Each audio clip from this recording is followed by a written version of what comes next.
सो जो मैंने पिछली क्लास में आप लोगों को असाइनमेंट प्रोवाइड किए थे, तो आज हम उसके डाउट्स कवर कर लेते हैं। बहुत सारे लोगों को डाउट्स थे, तो आज हम वही डाउट्स देखने वाले हैं, वही डाउट्स कवर करते हैं। सो पहला जो क्वेश्चन में जो आप लोगों को डाउट आया था वो था कि section 5 of the velocity time graph, ये वेलोसिटी टाइम ग्राफ मेरे पास गिवन है और मुझे इसमें वेलोसिटी टाइम ग्राफ से पता लगाना है कि कौन सी स्टेटमेंट इसमें से करेक्ट है। ओके, सो वो मैं देख लेता हूँ अभी। सो मेरे पास यहाँ पर जो गिवन है वो है स्टेट नंबर 5, सेक्शन नंबर 5। तो अगर मैं यहाँ पर देखूंगा कि मेरे पास कुछ इनिशियली इस पॉइंट पर वेलोसिटी थी, यहाँ पर मेरे पास कुछ वेलोसिटी है और यहाँ पर मेरे पास इस पॉइंट पर वेलोसिटी आकर जीरो हो जाती है। यहाँ पर कुछ भी वेलोसिटी हो सकती है। ओके, तो वेलोसिटी क्या हो रही है मेरी, डिक्रीज कर रही है, यानी जो ऑब्जेक्ट है वो स्लो डाउन हो रहा है, यानी ऑब्जेक्ट इज स्लोइंग डाउन क्योंकि वेलोसिटी डिक्रीज हो रही है यहाँ से यहाँ तक। और जो डिस्प्लेसमेंट अगर मैं निकालूंगा, मैंने आपको बोला था कि डिस्प्लेसमेंट आता है वेलोसिटी टाइम ग्राफ का एरिया। तो displacement is area of velocity time graph. So यहाँ पर जो डिस्प्लेसमेंट में अगर मैं निकालूंगा तो वेलोसिटी जैसे नेगेटिव डायरेक्शन में है, तो ये जो डिस्प्लेसमेंट आएगा इसका एरिया आएगा वो आएगा नेगेटिव। ओके, सो इसलिए ऑप्शन डी यहाँ पर करेक्ट हो जाएगा कि slowing down with moving in the negative direction, क्योंकि डिस्प्लेसमेंट यहाँ पे नेगेटिव आया है। ओके, सो ये क्वेश्चन इस तरीके से होगा। सेकेंड क्वेश्चन में जिसमें डाउट था, चलो पहले आप एक बार इसका स्क्रीनशॉट ले लो या फिर इसे नोट डाउन कर लो। सो जेम्स बोल रहा है can you explain again, James बोल रहा है। ओके, सो जेम्स मैं दोबारा एक्सप्लेन कर देता हूँ कि यहाँ पर अगर मैं सेक्शन 5 की बात करूँ इस जगह पर, तो यहाँ पर इस पॉइंट पर मेरे पास कुछ वेलोसिटी थी। ओके, और इस पॉइंट पर आते आते इस पॉइंट पर वो वेलोसिटी मेरी जीरो हो गई, यहाँ पे वेलोसिटी जीरो हो गई। तो पहले मेरी कुछ वेलोसिटी थी v और वो आकर जीरो हो गई, तो यानी कि वेलोसिटी तो डिक्रीज कर रही है, तो यानी कि अपना जो ऑब्जेक्ट है वो स्लो डाउन हो रहा है। और इसी तरीके से मैंने जैसे पिछली क्लास में बताया था कि जो डिस्प्लेसमेंट होता है वो मेरा वो एरिया होता है वीटी ग्राफ का। और यहाँ पर अगर मैं देखूंगा तो जो मेरा डिस्प्लेसमेंट है वो जो है नीचे नेगेटिव डायरेक्शन में गिवन है। तो नेगेटिव डायरेक्शन में डिस्प्लेसमेंट होने की वजह से ये जो एरिया है मेरा इधर वाली साइड का, तो एरिया नेगेटिव है, तो इस वजह से जो डिस्प्लेसमेंट है वो नेगेटिव आ जाएगा और इसलिए ये object is slowing down and moving in the negative direction. तो इसका ऑप्शन हो जाएगा डी करेक्ट। पॉजिटिव डायरेक्शन तो किसी भी हालत में नहीं होगा, ये जो दोनों ऑप्शन हैं ये तो करेक्ट इनकरेक्ट हो जाएंगे, क्योंकि डिस्प्लेसमेंट ही जब नेगेटिव है तो पॉजिटिव डायरेक्शन वाले तो दोनों ऑप्शन हट गए, नेगेटिव डायरेक्शन वाले बचे। इसमें एक ऑप्शन है स्पीडिंग अप, एक ऑप्शन है स्लोइंग डाउन। वेलोसिटी डिक्रीज हो रही है तो ऑब्वियसली जो ऑब्जेक्ट है वो स्लो डाउन कर रहा होगा। Okay James. Sir is it distance और डिस्प्लेसमेंट? सो जेम्स, हमने पिछली बार बात करी थी कि जो वेलोसिटी और टाइम ग्राफ के बीच में जो एरिया होता है वो हमें डिस्प्लेसमेंट बताता है। डिस्टेंस जो होगा वो हमें स्पीड और टाइम के ग्राफ से मिलती है। सो स्पीड और वेलोसिटी में ये डिफरेंस होता है कि वेलोसिटी में डायरेक्शन भी होती है, इस वजह से वो नेगेटिव भी हो सकती है, लेकिन स्पीड में बस मैग्नीट्यूड होता है, इस वजह से ये पॉजिटिव रहती है। ओके, सो इसमें बस मैग्नीट्यूड है और इसमें मैग्नीट्यूड विद डायरेक्शन है, तो इस वजह से ये इस तरीके से क्वेश्चन सॉल्व होगा। नेक्स्ट क्वेश्चन हम देखते हैं। तो नेक्स्ट क्वेश्चन था हमारे पास, which of the following statements are true about uniformly accelerated motion. यानी कि हमारे पास जो मोशन है वो यूनिफॉर्मली एक्सेलरेटेड मोशन है, यहाँ पे यूनिफॉर्मली एक्सेलरेटेड मोशन। ओके, तो हमें दो आंसर सिलेक्ट करने हैं। तो अब मैं देखता हूँ ऑप्शन नंबर है, if an object acceleration is constant then it must move in a straight line. तो ऐसा तो जरूरी नहीं है कि अगर मेरे पास एक्सेलरेशन कांस्टेंट आती है तो वो स्ट्रेट लाइन में ही मूव करेगा, वो किसी भी डायरेक्शन में मूव कर सकता है, तब भी मेरे पास एक्सेलरेशन कांस्टेंट आ सकती है। तो ये ऑप्शन ए हो गया अपने पास रॉन्ग। ऑप्शन नंबर बी देखते हैं, if an object acceleration is zero then it speed must remain constant. ये बात बिल्कुल सही है कि अगर मेरे पास स्पीड कांस्टेंट होगी यानी कि जो वेलोसिटी है मेरी वो भी कांस्टेंट है, तो इस वजह से जो ऑब्जेक्ट की एक्सेलरेशन है वो जीरो, सॉरी यहाँ पे मेरे पास केस डिफरेंट है। यहाँ पर मेरे पास केस है कि एक्सेलरेशन मेरी जीरो है, ऑप्शन नंबर बी में acceleration is zero. Okay, so speed must remain constant, बिल्कुल सही बात है, एक्सेलरेशन जीरो है तो मेरी वेलोसिटी कांस्टेंट होगी, इससे ये निकल कर आता है कि वेलोसिटी कांस्टेंट है, और वेलोसिटी कांस्टेंट है तो यानी इसका मतलब है कि मेरी जो स्पीड है वो भी कांस्टेंट होगी। तो मेरे पास ऑप्शन बी सही हो जाता है। ऑप्शन नंबर सी देखते हैं, fan object speed remain constant, यानी कि हम इस वाले केस की बात कर रहे थे जो हम पहले डिस्कस कर रहे हैं। ठीक है, तो ऑब्जेक्ट की स्पीड इसमें कांस्टेंट है। ओके, तो ये बोल रहा है then its acceleration must be zero. तो ये केस पॉसिबल नहीं है, क्योंकि अगर मेरे पास स्पीड कांस्टेंट है तो इसका मतलब ये नहीं है कि मेरी वेलोसिटी भी कांस्टेंट होगी।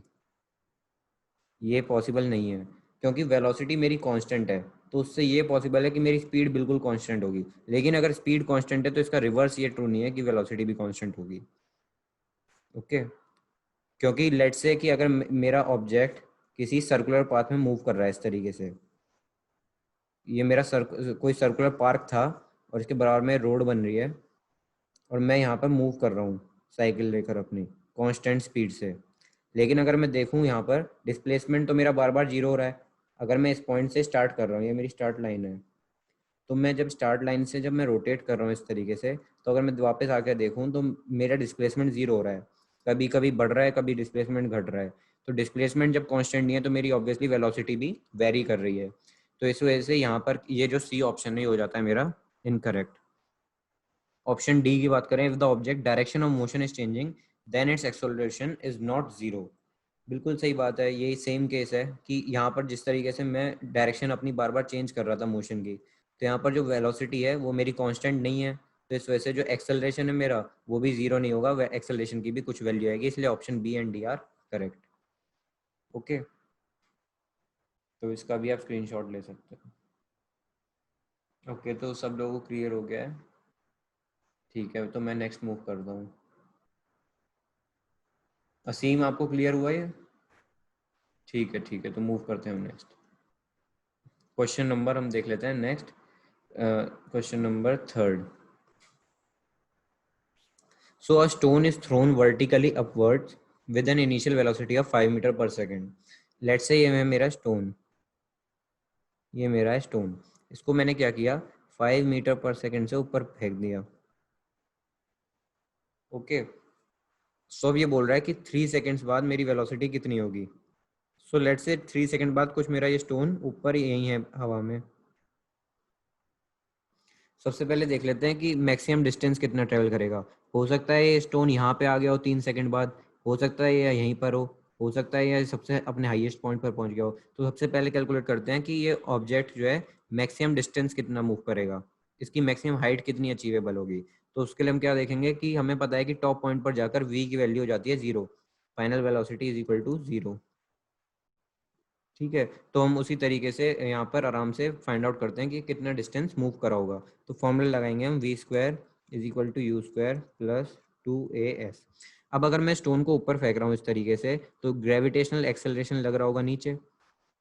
ठीक है, तो g ऑब्वियसली हम नेगेटिव डायरेक्शन में ले लेंगे, -10 ले लेंगे। तो v जीरो है, is equal to u square आ जाएगा मेरे पास 5 का स्क्वायर प्लस 2, और g हो जाएगा -10, और यहाँ पे ले लेते हैं हम डिस्प्लेसमेंट s। ओके, फिर अब अगर मैं इसे सॉल्व करूं तो मेरे पास s की वैल्यू आ जाएगी 25/20, तो हो जाएगा 5/4 मीटर। तो डिस्प्लेसमेंट मेरा आ गया ये, यानी कि इसे मैं लिख सकता हूँ 1.25 मीटर, ये आ गया मेरा डिस्प्लेसमेंट। यानी ये मैक्सिमम हाइट जो अचीव करेगा ये स्टोन, वो करेगा 1.25 मीटर। तो अब ये 1.25 मीटर कितने टाइम में अचीव करेगा, वो भी हम यहाँ पे आराम से देख सकते हैं। वो किस तरीके से, हम यहाँ पर सिंपल लगा देंगे, v is equal to u plus a t. V अपना जीरो है, u हमें 5 गिवन है, एक्सेलरेशन की वैल्यू है अपनी -10, और यहाँ पे लग लेते हैं t। तो जो टाइम की वैल्यू है वो मेरी आ जाएगी 5/10, यानी कि 1/2, यानी कि ये 0.5 सेकेंड्स में मैक्सिमम हाइट अपनी अचीव कर लेगा। ओके, यहाँ पे किसी को कोई डाउट है? सो रिया को भाई यहाँ पर कोई डाउट अभी नहीं है। एक बार मैं चेक कर लेता हूँ ये मैंने ठीक तो निकाला है ना, यहाँ पे कोई प्रॉब्लम तो नहीं है। 5 5 इज 25, ओके, इंटू -20 हो जाएगा यहाँ पे इधर, और ये हो जाएगा 25/20, तो ये हो जाएगा मेरे पास 5/4 और ये हो जाएगा। ठीक है, तो यहाँ पे तो कोई प्रॉब्लम नहीं है। इसको हम एक और तरीके से देखते हैं कि इसका जो मैक्सिमम हाइट है वो है इसकी 1.5/4 यानी 1.25। तो हम यहाँ पर एक फॉर्मूला और लगाते हैं, s equal to u t plus half a t square. तो यहाँ पे मैं पुट करके देखता हूँ वैल्यू, तो आ जाएगा 1.25 is equal to 5 multiplied by जो टाइम है मेरा, टाइम मुझे निकालना है कि कितने टाइम में ये इतना डिस्टेंस कवर कर रहा है, इतनी हाइट को। और ये यहाँ पे मैं ऐड कर दूंगा हाफ, एक्सेलरेशन की वैल्यू हो जाएगी मेरी -10 और ये हो जाएगा मेरे पास टी स्क्वायर। ओके, सो मैं यहाँ से 5 कॉमन लेके कट कर देता हूँ, वो मैं लिख देता हूँ यहाँ पे इतने एरिया में। सो हो जाएगा, यहाँ पे मैंने मिस्टेक तो नहीं करी कोई, तो ये हो जाएगा चलो 0.25 is equal to t minus का 5 टी स्क्वायर। तो हो जाएगा 5 टी स्क्वायर माइनस का टी प्लस का 0.25। तो अब हम इसे फैक्टराइज कर कर यहाँ पर देखते हैं कि किस तरीके से हमारे पास सर 5 नहीं आएगा। ये 5, हाँ 5 नहीं आएगा सॉरी। तो हो जाएगा T square minus T plus 0.25 और ये मैं लिख सकता हूँ इसे। Okay James, I am not Audible.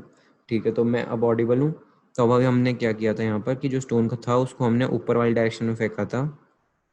ऊपर वाली डायरेक्शन में फेंकने के बाद जब उसने अपनी मैक्सिमम वेलोसिटी यहाँ पर अचीव कर ली थी, मतलब यहाँ पर वो अपने पाथ चेंज कर कर नीचे की तरफ मुड़ गया था। हमने जैसे स्टोन को फेंका तो वो इस तरीके से मुड़ गया था इस वाले पॉइंट पे। तो हमने यहाँ से लेके ए से लेके, लेट से ए पॉइंट है, यहाँ से ए बी पॉइंट तक का हम डिस्टेंस फाइंड आउट कर रहे थे कि मैक्सिमम हाइट वो कितनी अचीव करेगा। तो हमने उसके लिए v square equal to u square plus 2s वाला फॉर्मूला लगाया। वी की वैल्यू 0 रखी थी क्योंकि मैक्सिमम हाइट पर वी की वैल्यू हो जाती है 0। यू अपने पास 5 गिवन है, u इक्वल टू 5 हमने यहाँ पे रखा। फिर हमने क्या किया कि 2 यहाँ पे रखा, एक्सेलरेशन यहाँ पे रखा और s फाइंड आउट, s भी यहाँ पे रखा। ओके, तो फिर हमने क्या किया कि उसका s फाइंड आउट किया सिंपल। 5 5 या 25 रखा, इसको कैलकुलेट करेंगे तो इस तरीके 25/20 आ जाएगा, जिसे हम 5/4 भी लिख सकते हैं। तो 5/4 मीटर मेरे पास आंसर आ गया था इस तरीके से, और मैंने उसे 1.25 मीटर लिख लिया। डिस्टेंस और टाइम हमने इसलिए फाइंड आउट किया कि क्योंकि अगर मैं देखूं स्टोन जो है हो सकता है अपना पाथ ही कंप्लीट कर ले 3 सेकंड से पहले, हो सकता है वो 3 सेकंड से पहले नीचे ही आकर गिर जाए और हम निकालते रहें कि वो कितना ऊपर गया है। तो ऐसा थोड़ी ना होना चाहिए। तो इसलिए हमने इसलिए डिस्टेंस और टाइम कैलकुलेट किया कि कितने डिस्टेंस में वो ऊपर पहुंचेगा, कितने डिस्टेंस में वो नीचे आएगा, या फिर कितने टाइम में वो ऊपर पहुंचेगा, कितने टाइम में वो नीचे आएगा। इस वजह से हमने कैलकुलेट किया, क्योंकि क्वेश्चन में हमें गिवन है कि हमें 3 सेकंड बाद का टाइम निकाल 3 सेकंड बाद के उसकी वेलोसिटी निकालनी है। अब हो सकता है 3 सेकंड से पहले वो जमीन पर ही अगर गिर जाएगा तो उसकी वेलोसिटी तो 0 हो जाएगी। इसलिए हमने यहाँ पर डिस्टेंस और टाइम कैलकुलेट किया। तो डिस्टेंस मेरा आया 1.25 मीटर की, जब वो जो है हाईएस्ट अपनी हाइट अचीव कर रहा है। तो 1.25 मीटर तक पहुँचने के लिए उसको कितना टाइम लगेगा वो हमने यहाँ से कैलकुलेट किया इस वाले फॉर्मूले से, v is equal to u plus a t. तो हाईएस्ट पॉइंट तक पहुंचने के लिए हाईएस्ट पॉइंट पे वेलोसिटी 0 है, u हो गया अपने पास 5, एक्सेलरेशन हो जाएगी अपने पास -10। ओके, इनटू मैंने मल्टीप्लाई किया उसको t के साथ। तो यहाँ पर मेरा जो टाइम है वो निकल कर आया 5/10। तो यहाँ से 1/2 यानी 0.5 सेकेंड मेरे पास टाइम निकल कर आ गया इस फॉर्मूले से। यस, तो मैं वही बात कर रहा था कि अगर हम जी को कंसिडर ही नहीं करते, मतलब हम ये सोच रहे हैं कि उसे हमने वैक्यूम में फेंका है और उस पर कोई जी अप्लाई ही नहीं हो रहा है, ये तब की बात है। लेकिन मैं फिर भी कह रहा हूँ कि ये जो ऑप्शन है यहाँ पे ये इनकरेक्ट हैं। इस वजह से इस चीज़ पर आप ध्यान मत दो। ये तो ऐसे ही बस हमने निकाल लिया कि अगर हम सोचें कि वो नीचे ही नहीं आ रहा है, पर वो नीचे आएगा, इसलिए ये वाला ऑप्शन इनकरेक्ट है। अभी यहाँ पर 0 होना चाहिए था। ओके, तो इस वजह से जब वो 1.25 मीटर बाद अपना लेंथ ही चेंज कर दे रहा है पाथ की, तो 3 सेकंड बाद वो नीचे गिर जा रहा है, बल्कि वो 1 सेकंड में ड्रॉप हो जा रहा है नीचे। हमने अभी जैसे टाइम कैलकुलेट किया था 0.5 सेकंड, हमने उसको मल्टीप्लाई बाय 2 किया था टोटल टाइम निकालने के लिए, तो वो आ गया था 1 सेकंड। तो जब वो ऑब्जेक्ट जो स्टोन है वो 1 सेकंड में अपने पाथ लेंथ कंप्लीट ही कर ले रहा है और वो नीचे आके गिर जाएगा, तो फाइनल वेलोसिटी तो जीरो हो जाएगी। अब चाहे 3 सेकंड बाद देखो चाहे 4 सेकंड बाद देखो, वो तो नीचे पड़ा हुआ है स्टोन, तो इसलिए वेलोसिटी तो जीरो होनी चाहिए, लेकिन वो ऑप्शन में नहीं गिवन है। कोई बात नहीं, इसे करेक्ट करवा देंगे। ओके, सो मैं ये वाला क्वेश्चन देख रहा था यहाँ पर। तो इस वाले क्वेश्चन में क्या था, वो स्टॉपिंग डिस्टेंस से रिलेटेड है ये क्वेश्चन, तो हम इसे स्टॉपिंग डिस्टेंस से ही कर रहे थे।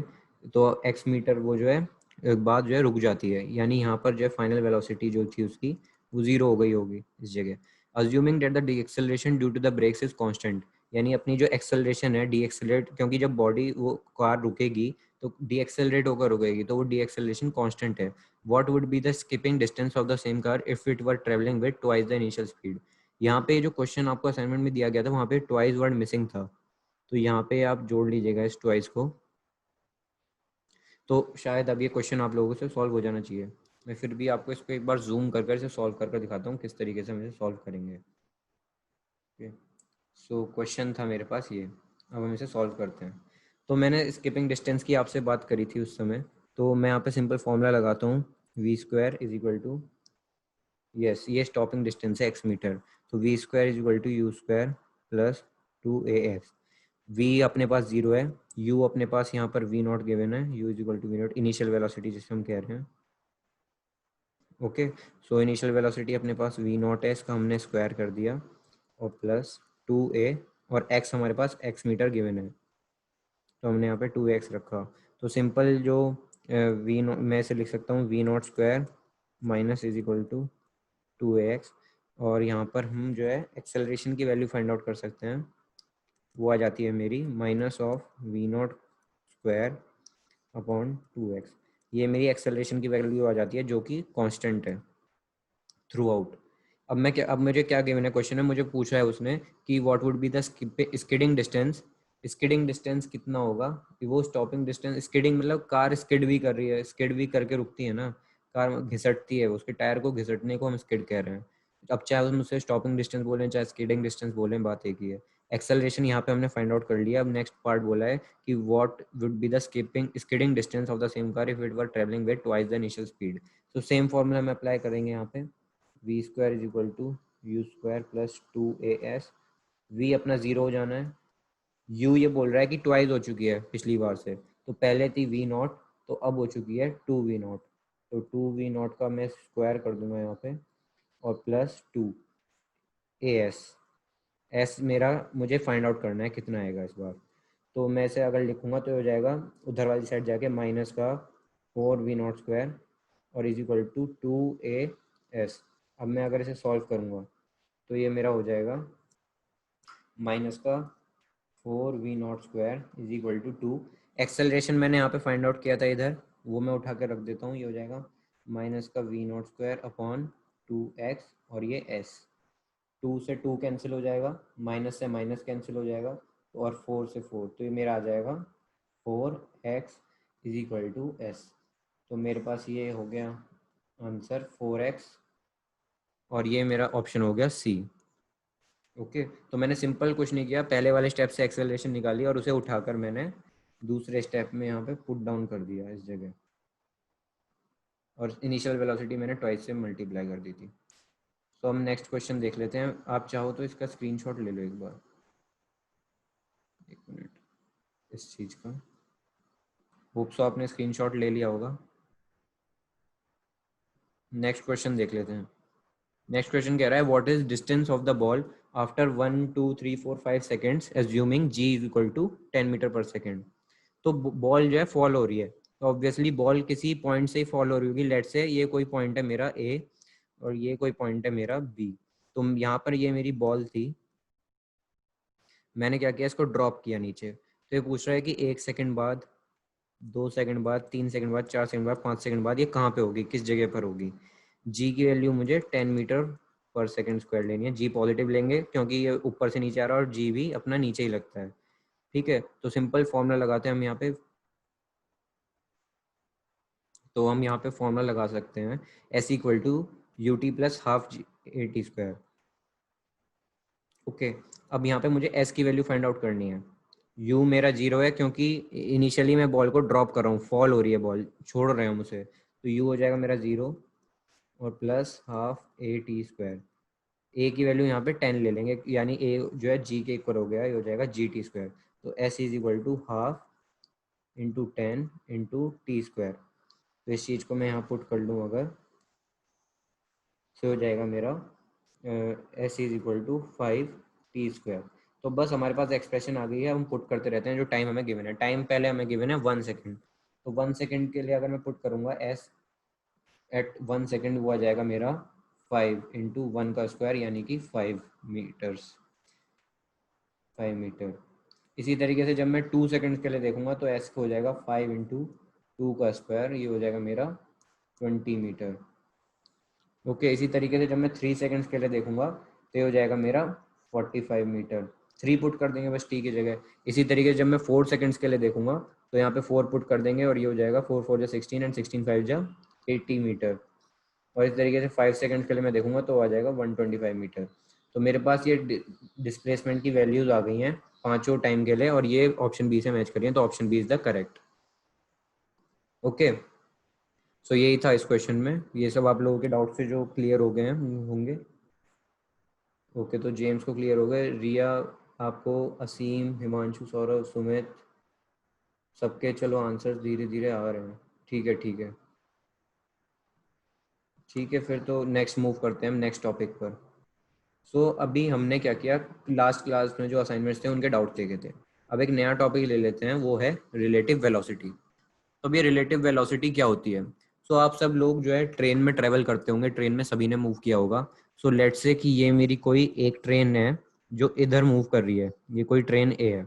और इसी तरीके से कोई ट्रेन बी है दूसरी पटरी पर, वो इधर मूव कर रही है। ये ट्रेन ए हो गई, ये मेरी ट्रेन बी हो गई, ये इधर मूव कर रही है।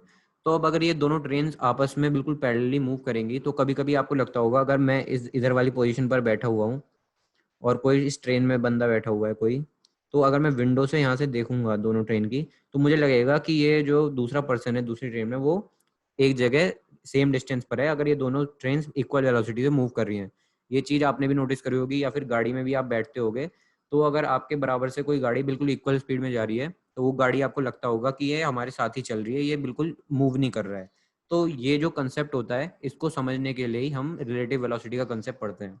और कई बार क्या होता है, वो गाड़ी अगर आपसे तेज निकल जाए, लेट से ए है और वो बी ने क्या किया, एक्सेलरेशन बढ़ा दी अपनी और वो आपसे तेज निकलने लगी, तो आपको लगता है कि जो सामने वाला जो इसके अंदर बंदा है वो आगे बढ़ रहा है, लेकिन धीरे धीरे बढ़ रहा है। लेकिन एक्चुअल में जो, ओके, तो ऐसा लगता है कि वो धीरे धीरे आगे बढ़ रहा है यहाँ पे अगर कोई पर्सन बैठा हुआ है। लेकिन अब अगर मैं बात कर लूँ कि हाईवे था कोई जिस पर ये गाड़ियाँ दोनों मूव कर रही थी, ओके, तो इस हाईवे पर अगर कोई पर्सन यहाँ पे खड़ा हुआ है, ये कोई पर्सन है पी। अब इस पर्सन ने ऑब्जर्व किया कि ये जो ए गाड़ी है ये तो मूव कर रही है बहुत तेज, 60 किलोमीटर 60 किलोमीटर पर आवर की स्पीड से मूव कर रही है।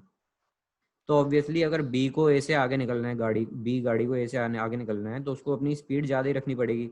तो लेट से ये 62 किलोमीटर पर आवर से मूव कर रही है। तो यानी अब पी जो ऑब्जर्व कर रहा है, ये पर्सन ये ऑब्जर्व कर रहा है कि दोनों गाड़ियां बहुत तेज स्पीड से आगे जा रही हैं। लेकिन अगर जो पर्सन ए में बैठा हुआ है, लेट से ए पर्सन है कोई जो ए गाड़ी में बैठा हुआ है और बी पर्सन है कोई जो बी गाड़ी में बैठा हुआ है, तो ए वाली गाड़ी को के पर्सन को लगेगा कि जो बी गाड़ी में जो पर्सन है वो बहुत धीरे ही मूव कर रहा है आगे।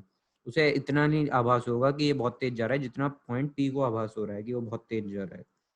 ओके, सो इस वजह से हम ये जो कंसेप्ट होता है इन ऑब्जर्वेशन की वजह से हम पढ़ते हैं relative velocity.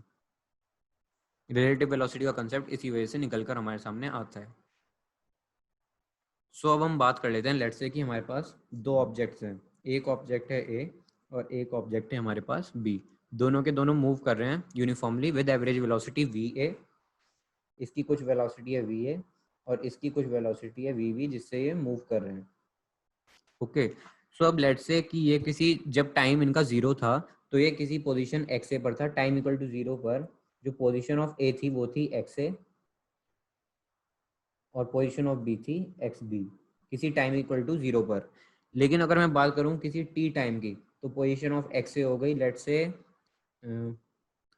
Position of x ए हो गई, लेट्स से हम इसे ले लेते हैं आराम से वी ए इंटू टी, और ये हो गई मेरे पास position of B V B into T. क्योंकि डिस्टेंस क्या होता है, स्पीड इंटू टाइम होता है, तो इस वजह से मैंने उसकी स्पीड को मल्टीप्लाई किया या फिर वेलोसिटी को मल्टीप्लाई किया उसके टाइम के साथ इतने टाइम बाद। इसी तरीके से मैंने बी की भी वेलोसिटी का उसके टाइम के साथ मल्टीप्लाई कर दिया। तो इस तरीके से मैंने क्या किया, पोजीशन निकालनी दोनों की 0 टाइम पर और किसी टी टाइम पर। तो अब मैं देखता हूँ कि लेट से मुझे पोजीशन ऑफ ऑब्जेक्ट ए निकालनी है टू ऑब्जेक्ट बी, तो वो किस तरीके से निकालेंगे किसी टी टाइम बाद। तो ऑब्वियसली जो दोनों के बीच का डिस्टेंस होगा, लेट से मैंने उसे ऐसे डिनोट किया, ऑब्जेक्ट ए और ऑब्जेक्ट बी के डिस्टेंस को मैंने एक्स बी ए से डिनोट किया, तो इसका मतलब होगा distance of b at time t minus distance of a at time t. यही तो मतलब होगा इस चीज का, और क्या होगा, है ना। और अभी हमने ऊपर देखा कि जो डिस्टेंस होगा टाइम ए, जो डिस्टेंस होगा ए का एट एनी टाइम टी, वो कितना होगा, जितना वो ऑब्जेक्ट शुरुआत में जहाँ पे खड़ा था plus V A into T. इसी तरीके से वही ऑब्जेक्ट जब यहाँ पर, सेकंड ऑब्जेक्ट जब यहाँ पर था तो उसका टाइम 0 सेकेंड्स पर और plus v B into t. तो और यही चीज़ अब मैं इस जगह पे पुट कर देता हूँ, तो ये मेरे पास आ जाएगा। स्पेस बढ़ा लेते हैं हम थोड़ा।